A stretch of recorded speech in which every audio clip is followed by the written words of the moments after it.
जहानाबाद की हमारी एक बेटी पटना अपने सपने लिए पढ़ने आती है, नीट की तैयारी करने आती है। 6 तारीख को वो अपने कमरे में बेहोश पाई जाती है हॉस्टल के। 10 तारीख तक उसका इलाज चलता है और 11 तारीख को वो अपनी जंग हार जाती है। अब सवाल यह है कि जब मामला देखा गया कि क्या दिक्कत हुई, तो पता चलता है, जो प्राइमरी रिपोर्ट्स आती है पुलिस की, डॉक्टर की, कि बताया गया कि लड़की ने नींद की दवाइयां ओवरडोज ली गई और उसके द्वारा उसकी मृत्यु हुई। पर जब पीड़िता के परिवार ने ये बताया कि उनकी बेटी इतनी आसानी से हार नहीं मानने वाली थी, उसके साथ कुछ गलत हुआ है, तो दबाव में रिपोर्ट्स निकल के आती है और उस पोस्टमार्टम की रिपोर्ट से पता चलता है कि उसके साथ हैवानियत हुई है, गैंग रेप हुआ है और उस कारण से उस बच्ची ने जो सपने लेके आई थी अपना दम तोड़ दिया। अब सवाल यह है कि जब दबाव बना, जब आवाज उठी, तब हमें लूपहोल समझ में आया कि सिस्टम के जो कि पुलिस के द्वारा, जो कि डॉक्टर्स के द्वारा जो लापरवाही बरती गई, उससे सिर्फ एक बेटी का सपना नहीं खत्म हुआ या फिर एक बेटी की जान नहीं गई है, ये मानवता के प्रति एक हैवानियत दर्शाती है।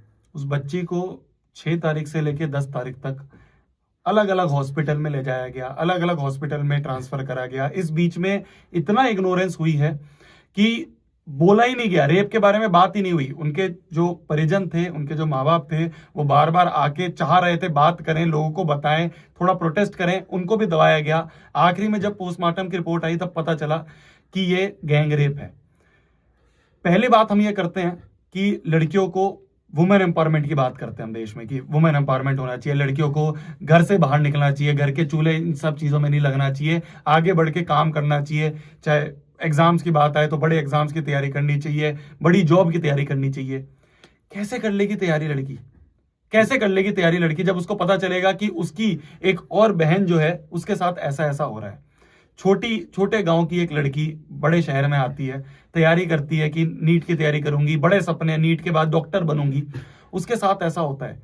तो लड़कियां कहां से अपने आप को सेफ मानेंगी, कहां से अपने आप को सेफ महसूस करेंगी? एक तरफ हम बहुत बोलते हैं कि हमें तो लड़कियों को आगे बढ़ना चाहिए, ये बहुत गलत हो रहा है। और ये तो एक केस है जिसके बारे में आज हम बात कर रहे हैं, क्योंकि ये शायद लोगों के बीच में आ गया है, पब्लिक इसको अपीयरेंस मिल गया है। लेकिन ना जाने भारत देश के अंदर हर रोज ऐसे कितने केस होते हैं। और पता है, जब भी ऐसा कोई केस होता है ना, तो एक इंसान जाता है सबसे पहले पुलिस के पास या फिर उस हॉस्टल कीपर के पास कि कुछ गलत हुआ है। और जब ऐसे मामलों के अंदर ये पुलिस वाले, ये जो प्रशासन है, अगर यही मिली होगी तो फिर कभी जस्टिस मिल ही नहीं पाएगा ना। और ये सिर्फ एक केस नहीं है इग्नोरेंस का, ये उस स्थिति को दर्शाता है कि कैसे कोई और माँ बाप किस उम्मीद में आगे किसी लड़की को बाहर पढ़ने पहुंचाएंगे। ये सपनों के पर कतरने वाली स्थिति है और हम एक शिक्षक के तौर पे नहीं, एक जिम्मेदार नागरिक के तौर पर ये आवाज उठाते हैं कि ये स्थिति में जितनी भी लापरवाही बरतती है उसमें सुधार होने की जरूरत है। क्यों? क्योंकि ये देश की बेटियों का सवाल है।